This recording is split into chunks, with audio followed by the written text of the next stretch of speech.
ท่านสู่เลือดานได้กัมพูชีเพราะจีนอมคลีจมอกកំសាន្តយ៉ាងកងកដែនដីឆារយ៉ាងក្រោមទងអង្គមូលមីទេសចរមកលេងអបអរសាទរកម្ពុជា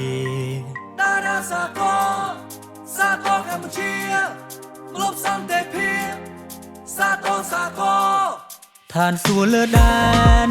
ដីកម្ពុជាប្រជានាំគ្នាចំបកំសាន្តយ៉ាងកងកដែនដីឆារយ៉ាងក្រោមទងអង្គ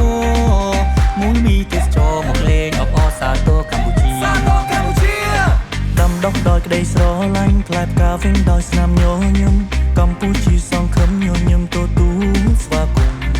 ស្រស់ដោយប្រើប្រាជ្ញាគេថាកម្ពុជាមុខមាត់ថ្មីបន្តរីកលូតលាស់នៅក្នុងសម័យដែលជូរស្នាមញញឹមខ្មែរថែរក្សាមរតកដំណើរខេមរាក៏បីរួមពុតដៃថែរក្សាគេក៏កងដែនថ្មីមកព្រួយល្បីកំណានទេសច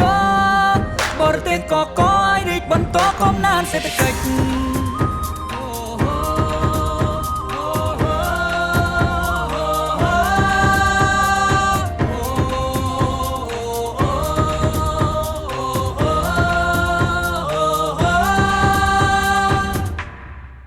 ឋានសួគ៌លើដែនដីកម្ពុជាប្រជានាំគ្នាចូលមកកំសាន្តយ៉ាងកងកដែនដីឆារយ៉ាងក្រោមទងអង្គ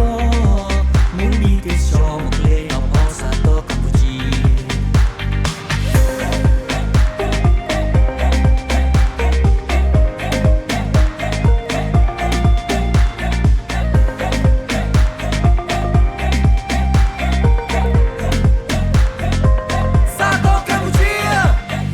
ដោយក្តីស្រឡាញ់ផ្លែផ្កាវិញដោយស្នាមញញឹមកម្ពុជាសង្ឃឹមញញឹមទទួលស្វាគមន៍ស្រស់ដោយប្រើប្រាជ្ញាគេថាកម្ពុជាមុខមាត់ថ្មី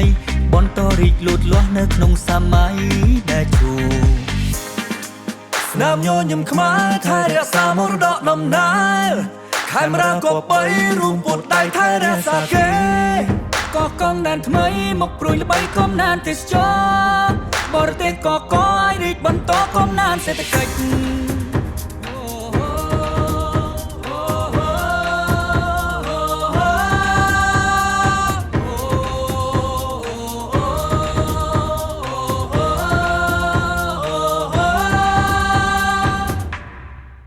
ឋានសួគ៌លើដែនដីកម្ពុជាប្រជានាំគ្នាចូលមកកំសាន្តយ៉ាងកងកដែនដីឆារយ៉ាងក្រោមទងអង្គមូលមីទេសចរមកលេងអបអរសាទរកម្